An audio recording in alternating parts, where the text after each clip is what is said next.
Unanimous Media. And we are back with part 3 of the utterly senseless murder of Gannon Stauch by his evil step monster, Leticia Stauch.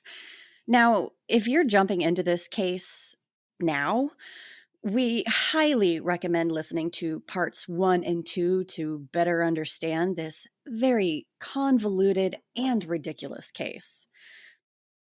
Small recap. Leticia Stauch got caught in multiple lies about what happened to Gannon on January 27th, 2020. Some of these lies included being raped by 2 different men, Gannon being kidnapped, and trying to get a fake polygraph test in a last-ditch effort to prove her innocence. Honestly, that barely scratches the surface of what this woman said and did. Let's not forget about attacking an officer with a monster energy drink in an attempt to escape and claiming to receive threats in her peanut butter in prison. It's hard to imagine the details getting any more insane than they already are. But alas, they do. We can't put it off any longer. So strap in because it's time to break down what happens during the trial and finally be done with this awful woman.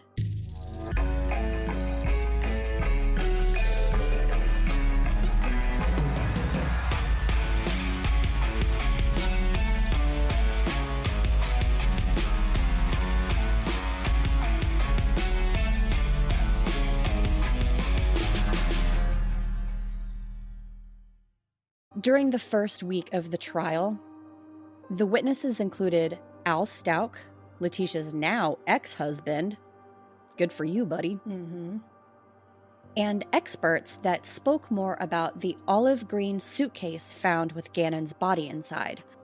Police who initially responded to the call about Gannon's disappearance were questioned about Leticia's mental state on that day and in the following weeks. They all stated she didn't act like most parents would when their child goes missing. A neighbor of the Stauchs was called to testify and told the jury that Leticia blocked her on Facebook after the neighbor questioned her about where they should be looking for Gannon. That's a legitimate and completely reasonable question. Right. And if you cared, wouldn't you want to answer or be out there looking?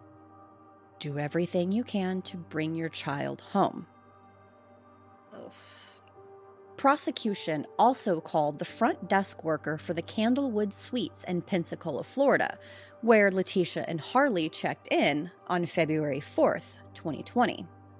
During week 2 of the trial, the jury heard testimony from a former neighbor of the family. Leticia tried to bribe the neighbor with money so she would tell police that she saw Gannon get into a car.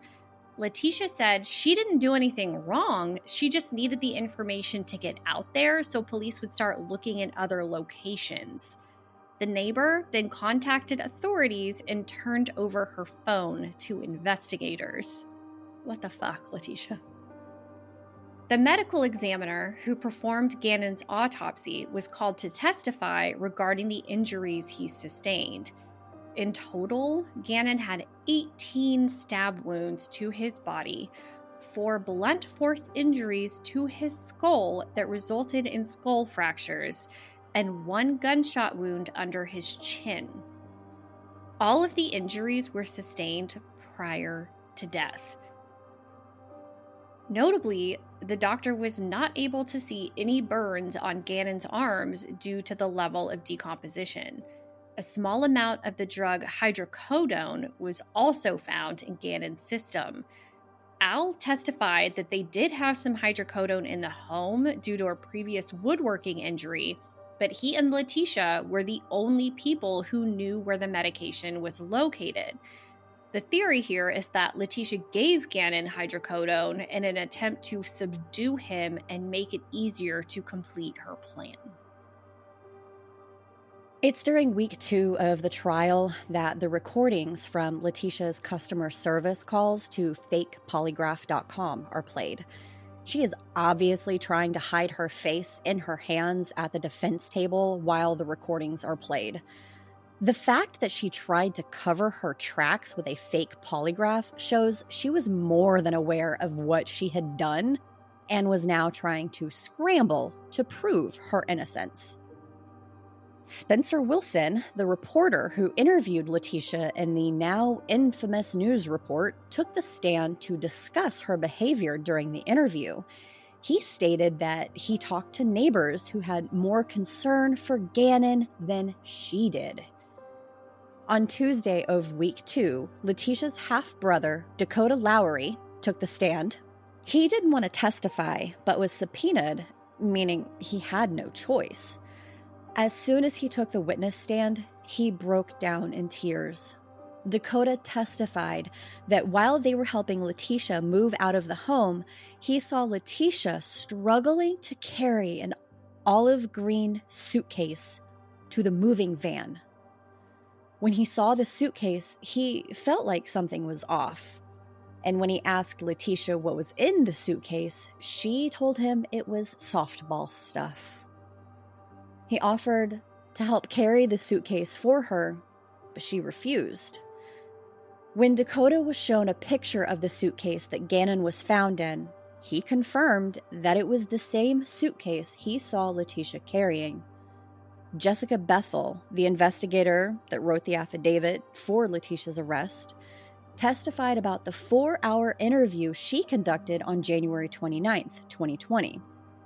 This is the interview where Letecia showed up almost 2 hours late with a freshly washed car, a set of notes to read from, and the story about Eduardo attacking her and kidnapping Gannon. When trying to get Letecia to go to the hospital for a SANE exam, Letecia made every excuse she could think of for why she couldn't and she needed to go home. This is the point where she began stuffing tissues down her pants, saying she peed a little and that her pants were wet. Letecia also stated she was having chest pains due to feeling claustrophobic and having anxiety. By the time EMTs arrived for her exam, she was having extreme chest pains to the point where she couldn't answer basic questions. Look, it's totally viable that extreme anxiety and panic attacks can cause chest pains and make you feel like you're having a heart attack. As someone who has struggled with anxiety and panic attacks for like 25 years, I can speak to this being a legitimate symptom. However, with Leticia's propensity to lie and how all of this just suddenly came on once she knew she was being detained, it's really hard to believe her, especially considering she was suddenly fine when she arrived to the hospital and snuck out in order to avoid investigators taking her DNA. She then went on to complain that she was held against her will without food or water when she was given a Hot Pocket and a soda while she was there. Detective Bethel also offered to contact someone who could bring Letecia her medication when she was complaining about her anxiety. The video shows a woman doing everything she can to be as difficult and non-compliant as possible. At the beginning of March, detectives found out she had fled to South Carolina and she was arrested. A small portion of the trip back to Colorado Springs was played for the jury, showing that attempt where Letecia slipped out of her handcuffs and attacked one of the detectives with a full closed Monster Energy drink can by hitting her in the face with it. This video is crazy. I highly recommend you watch it if you're interested in seeing like just how fast this woman switches. I mean, just full on like clocks this detective in the face with this can. The video shows her eyeing the detective's gun while trying to slip out of her cuffs. The car was moving down the highway at a speed of 75 miles an hour when this happened. Oh my God. Yeah. Oh, and she goes on to say that she was like hot, so she was trying to open the door on the other side of the detective while you're going 75 miles an hour down the road. Bitch, open the window. Use your words like a grown-up human person. God. Anyway, once Gannon's body had been found, her story changed even more, and she started speaking in different accents during interviews.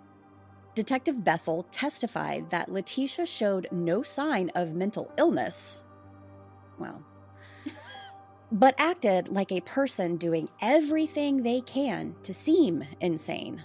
An expert witness who was a senior firearms examiner testified that the bullet found in Gannon's body was shot by a Smith & Wesson 9mm handgun.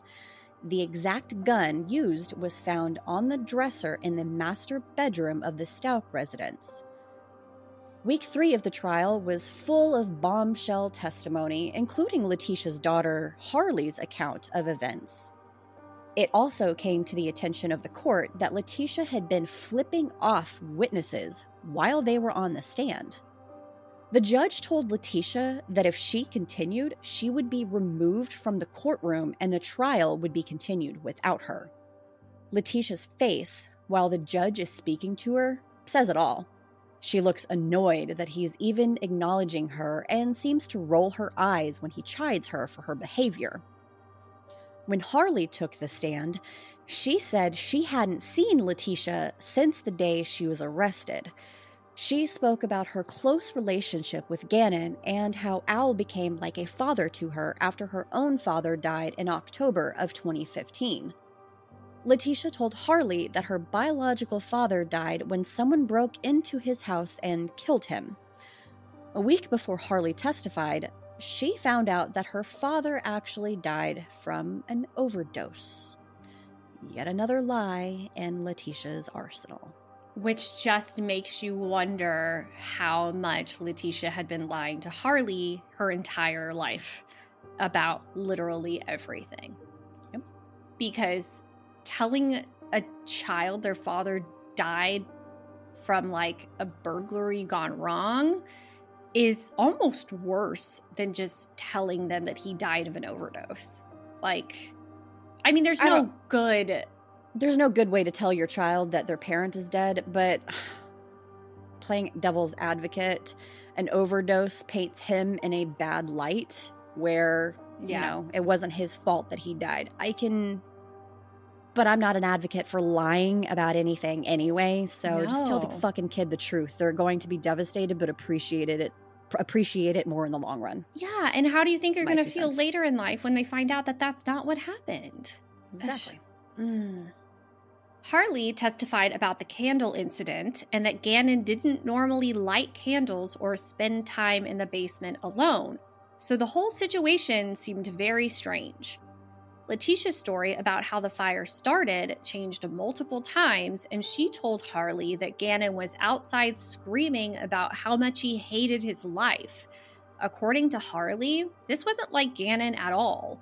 The whole story comes across like Letecia is trying to paint a picture of Gannon being unstable and under mental duress. The testimonial made it sound like Letecia was trying to set the scene of an accident or make it sound like Gannon was going to take his own life. On the day of Gannon's disappearance, Harley returned home from work and Gannon wasn't home. Letecia said Gannon was at a friend's house and asked her to take Lena to the store to pick up the cleaning supplies mentioned in part 1. When Harley got home, Gannon still wasn't home, which was very unusual because Gannon is very good with time and Letecia was strict about the kids being home at a particular time. After they all got in the car to see if Gannon was at his friend's house, Letecia sent Harley to look for Gannon while she stayed home. She also instructed Harley not to open the door for anyone on January 28th, the next day. For a large part of that day, Letecia was untrackable on the Life 360 app and wouldn't tell Harley where she was, which again is extremely out of character. At one point, she even told Harley to leave Lena, Gannon's 8-year-old sister, at home alone. Harley refused to do this, and it's extremely strange that you'd already have one missing kid and then leave an 8-year-old at home alone, unattended. If that were me, I would want to know where my kid was at all times. I wouldn't be leaving anyone alone. Harley testified that Letecia was acting extremely paranoid on the night of January 28th and asked Harley to pick her up from the hotel they were staying at around 10:30 p.m. Letecia left her Tiguan at the hotel. We know from the GPS data that Letecia drove to the remote area where Gannon's blood was found at around 9:30 p.m. that night. On the morning of January 29th, Harley drove Letecia back to the hotel to pick up the Tiguan and noted that she was still acting extremely paranoid and out of character. Harley told the prosecution that she didn't know where they were moving at the beginning of February and that Letecia kept giving her different locations. They stopped in Trinidad, Colorado, so Letecia could get a new phone. Letecia spent a lot of time on the phone talking to her sister about how she was being set up with Gannon's disappearance. Harley didn't question Letecia about where they were going or what was happening because Letecia was known to be aggressive and had previously backhanded her in the face for questioning her. This speaks volumes about Leticia's character and what kind of mother she was, just saying. Yeah. On February 3rd, the two stopped in Pensacola, Florida, and stayed overnight at the Candlewood Suites. Harley said she was a very deep sleeper and wouldn't have known if Letecia had left at any point during the night or moved things around. She also testified she never went to the back of the van at any point during the trip because they had clothes in the front. Harley told the prosecution that Letecia seemed sad on the morning of February 4th, 2020. Letecia also said she was worried they were being followed, and this is when it was decided they would go to Myrtle Beach. Upon Leticia's arrest, Harley still believed her mother was innocent, but was forthcoming with the FBI about shopping for cleaning supplies and the information about Gannon's disappearance. Harley stopped believing Letecia when she found out about the insanity defense because Letecia never showed signs of having multiple personalities and was very competent when it came to making the hotel reservations and following the rules of the road during her attempt to flee. Harley got extremely emotional during cross-examination and said she felt manipulated when it came to Gannon's death and the lies about her own father's death. She was asked if she loved her mother, and her lack of an answer speaks volumes. During all of this, Letecia was sitting there, completely unemotional. Harley's insights about Leticia's personality and need for everything to go her way at all times really painted a picture of the type of person Letecia is. We can only hope that Harley has a chance to live as normal of a life as possible, considering everything she's been through in her short 17 years. An investigator involved in the case testified that Leticia's behavior and changing stories in the days after Gannon's disappearance led them to focus more on her as a suspect and less on the possibility of a runaway child. All evidence and Leticia's behavior kept leading them back to the home. Though they were dealing with what is called a no-body crime, blood evidence in Gannon's room showed that something violent had occurred in the home, including the blood spatter on the walls and the seeping of blood through the carpet onto the concrete where Gannon's bed was located. The investigator testified that Letecia was not cooperating, nor was she acting as a parent normally would during a missing kid case. Her efforts to throw police off the right trail hindered their ability to investigate Gannon's whereabouts. Week 3 also included testimony from blood spatter experts and the description of what sort of instruments could have caused the stains found in the home. This is when we hear more about the findings of blood spatter from a gunshot wound, blunt force trauma, and trauma from a sharp object. We know from the autopsy that Gannon suffered from all three. The week wrapped up with more recordings from calls between Al and Letecia, where she continued to lie about what happened to Gannon and Quincy Brown's involvement. And just leave Quincy alone. Yeah, seriously, poor dude. When Al spoke to Leticia about Gannon's injuries, Leticia would only refer to Gannon as he or him. Investigators say this was Leticia's way of depersonalizing Gannon and separating herself from the situation. Overall, the week was filled with explosive testimony, more details about all of Leticia's lies, and hours upon hours of recorded phone calls and interrogations. There was even a news story concocted about a pregnant woman on the side of the road that Leticia and Gannon picked up on January 27th, 2020. I don't know. Once this woman got in the car, she pulled a gun on her. The woman made her go to Petco and told her she was going to help her with a money laundering scheme at a Mexican restaurant, and then pulled out her fake belly full of money. Where's my ibuprofen? This story is absolutely ridiculous, and I'm sure everyone in the courtroom was tired of hearing these so-called accounts at this point. Leticia likes to pull her stories from the truth, though, and there was an article about a money laundering scheme taking place across 12 Mexican restaurants in the area. A woman involved in the laundering scheme wore a fake belly to transfer money between the restaurants. Leticia must have read this article and figured she would make herself a victim in the story. There was a slight problem, though. The money laundering scheme was broken up in March of 2019. She was just a year late. Honestly, my head is spinning while writing out all of the different stories she told. It's mentally exhausting, so I can't even imagine how everybody in that room felt. And did she really think she could just keep making up all of these stories and then eventually investigators would just be like, oh yeah, that makes sense, and just like let her go? Like what did she think was gonna happen? No, but her having her notes at the interrogation now make a little more sense. Some of the most damning evidence was revealed during the fourth and final week of the trial. More of the interrogation video was played, and the detective asked Leticia more about the search history found on her cell phone. One was regarding how to get blood out of sheets, and another one said, quote, "Can blood be spray painted?" End quote. We know Gannon's blood was found on particle board. Maybe she was going to try to paint over the stain and then decided to ditch it instead? I don't know.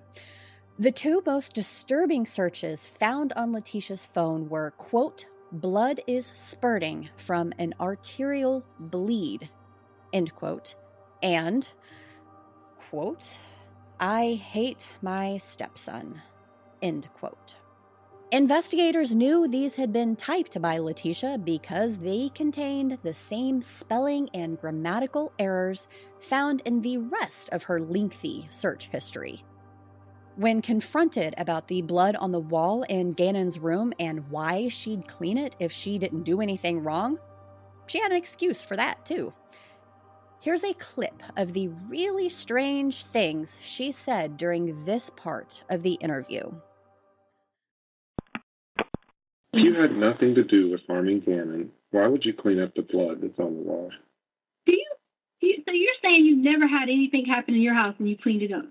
Never. Like, you've never had, like... Why would you cut out the carpet? Nosebleeds. The carpet? Mm-hmm. Because I was going to get more carpet. It doesn't... The carpet has nothing to do with cutting it out. It's getting smell. It stunk. I couldn't breathe. None of us could breathe. Did you say that Lena helped you clean up some of the blood on the wall? Lena always helps us clean up everything. Lena helped us clean up the light switch. Lena helped us clean up when Gannon had a nosebleed. Okay? But for this occasion, she helped with that. Now you're going to walk me back through what we've already talked about. So you're now going to go be like, oh, an 8-year-old this and an 8-year-old that. Come on. There was all the time. Gannon was bleeding all the time. He'd have a nosebleed randomly at the drop of a dime. He'd bite his fingers, bleed all the time. Would it help if I gave you a picture of the wall of what all showed up on it? Sir, that's not going to get me to say anything to you because I didn't do anything. Well, what I'm trying to appeal to, though, is, again, you weighing your options right now before we're gone. Sir. Because you're taking a big risk, Leticia. Sir. I believe in higher power. And that higher power is going to show the entire world. And when it does, I would never have to work a day in my life again. And that's going to happen. Guaranteed. Because I did not hurt, I did not dispose, kill, whatever you want to call these things that you're going to name out as verbs.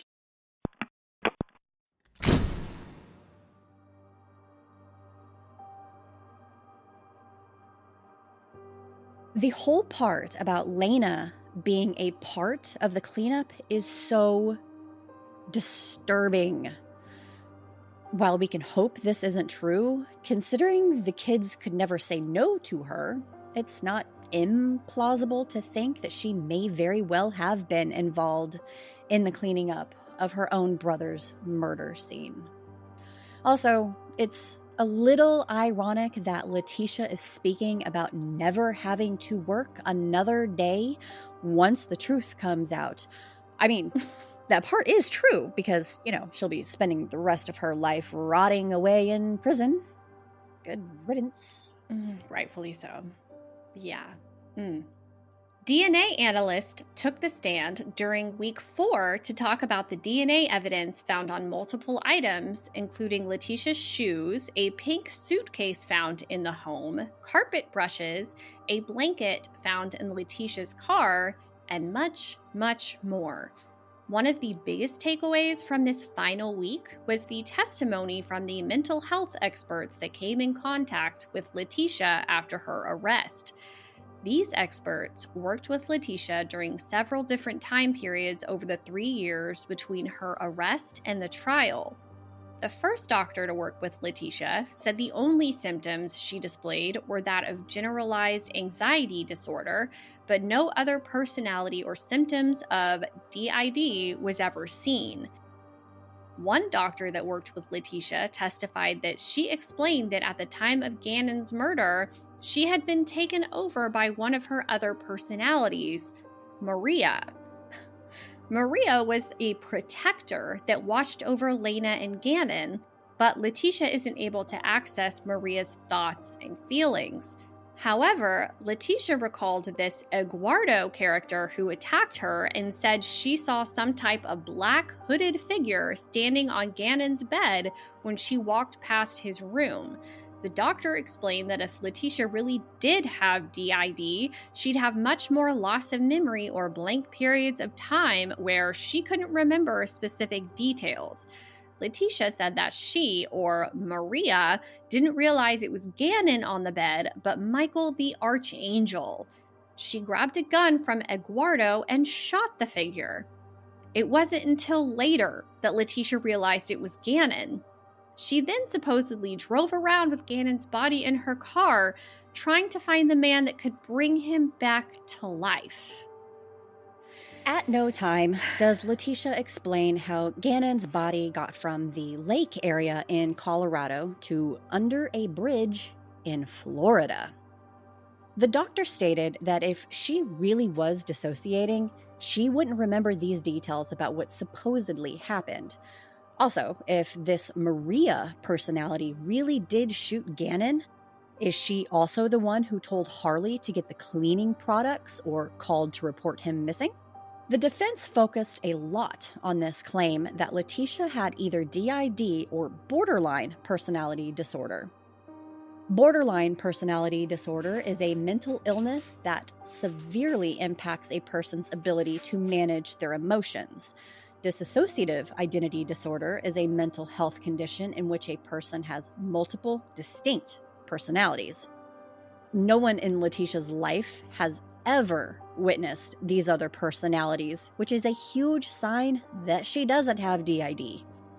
Letecia associated several of her alternate personalities with characters from Twilight, and even named one of them Jasper. While this does sound ridiculous, there is a component to DID where a person might name their alternate personalities based on characters from books or TV shows because they possess traits deemed helpful. But Twilight? Yeah, Twilight, really? Okay. You know what? We're talking about a very special person here, so Not questioning anymore. yeah, no. There's no point. Letecia could very well have some sort of personality disorder, and honestly, she probably does. There's clearly something wrong with her. Yeah. She's obviously narcissistic, at least, you know? But it's hard to diagnose a person with one of these mental health conditions in a short period of time. The doctors who spoke with her were only with her for a matter of hours, when it really takes months to properly diagnose these types of conditions. The defense did a poor job of proving that Letecia had DID, and it didn't work in her favor. The expert witness for the defense only met with Letecia for 3 hours, which is not enough time to determine if she did have DID. We're finally getting into the last week of the trial, thank goodness. This week was all more about the timeline, more text messages, and 6,000 more Google searches. 6,000. Some of these were Spanish girl names. Multiple searches about face transplants and plastic surgery. Was the bitch gonna try to get a face transplant? Oh, I'm sorry. Need a fake ID legit. What to do when they find a body in another state. How long before a body starts to decompose in a bag? Find an immigrant who will admit to a crime. Shock from watching someone get shot. These are a fucking nail in her coffin. 100%.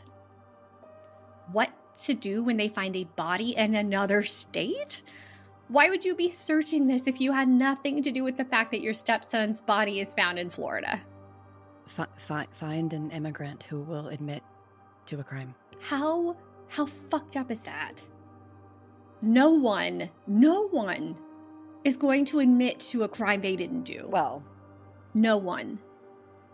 I wouldn't say no I mean, no one, but no one in their right mind. No one who knows better. I mean, and while all of this is being said in trial, Letecia was also seen laughing and making heart signs at the defense table, which is completely inappropriate, given why she's there in the first place.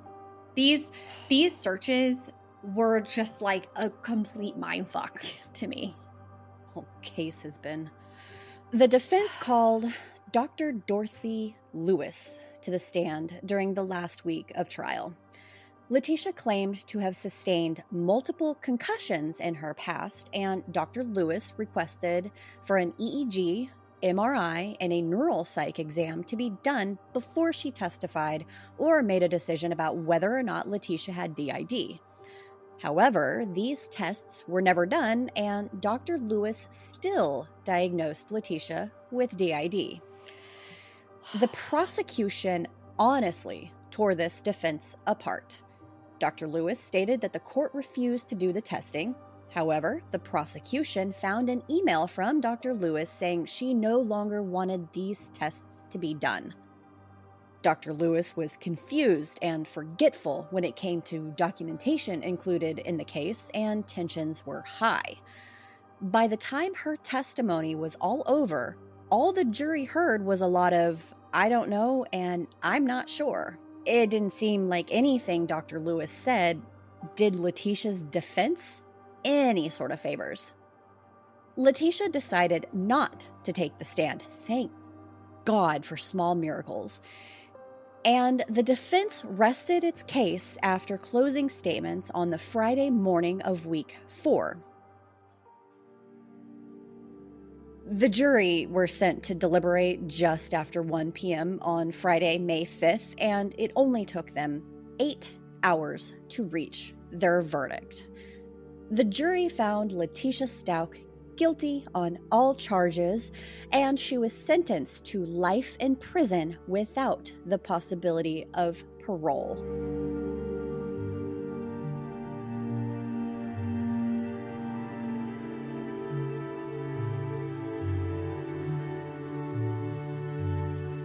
Judge Gregory Werner addressed Letecia and the court before locking her up for life. Here's an audio clip from his moving but heartbreaking statement. Ms. Stauch, you betrayed the person you loved enough to marry. You told your husband lies and took away someone he loved. You took away every day that Mr. Stauch or Ms. Bullard could have had with their son. When you take a life, regardless of how you do that, you forever alter the future. Neither Mr. Stauch nor Ms. Bullard will ever see their son graduate from high school, go through the joy and the pain of that first love, or get married. They will never know what kind of impact their son may have had on the world if only he had lived to become an adult. And had Gannon's body not been found, they never would have known what happened to Gannon. They would always have had a lingering doubt about what happened to Gannon. And I cannot imagine the pain and sense of loss associated with that. You betrayed your daughter, Harley Hunt. I cannot imagine the emotional impact that you have had on her due to your selfish and calculated actions. This is a young woman that trusted you to put her interests above yours. This is a young woman who believed in you and believed you were innocent of this crime right up until the time that you pled not guilty by reason of insanity. And she still loves you. That's natural for a child, and it doesn't matter how much older they get. You were supposed to protect her. I cannot imagine the guilt she feels or the therapy that she will need to address your betrayal.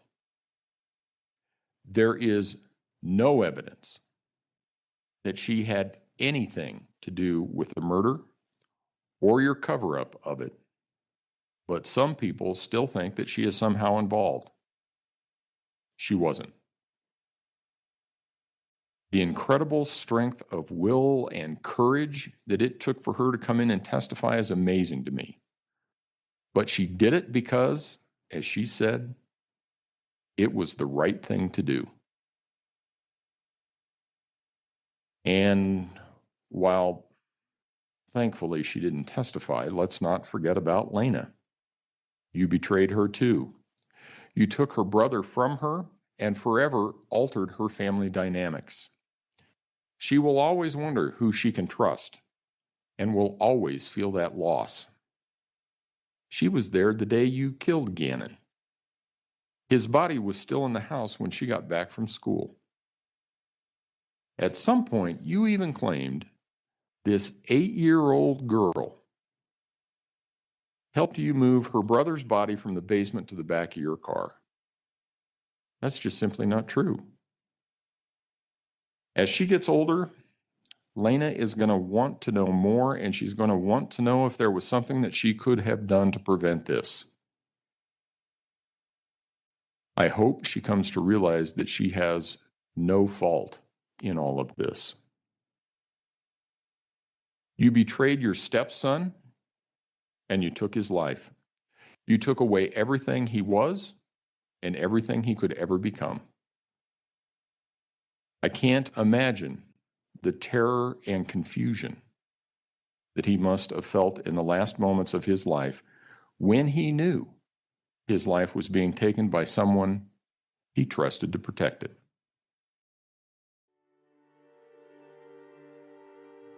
The way he puts her in her place and talks about all of the people she hurt with her lies and manipulation is priceless. Not only did she take the life of an innocent child, She has altered the lives of 2 other children who will struggle to recover for the rest of their lives. Al and Landon will never see their son grow up, and they will forever be trying to support Lena through that loss. Oh, I have chills. It's just, ugh. At the time of her sentencing, she was being held in the Denver Women's Correctional Facility, but requested placement at San Carlos Prison in Pueblo, Colorado. I'm sure she'll write a long letter about the violation of her rights if her request isn't granted. I personally hope she gets daily threats in her peanut butter and has greasy hair for the rest of her life.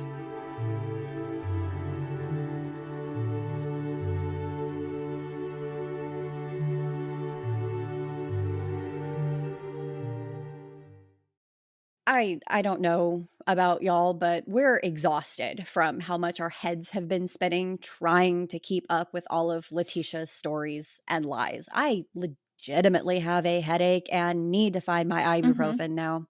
And do some meditation or something. I need my happy flower again and some maybe some Matt Rife in my life.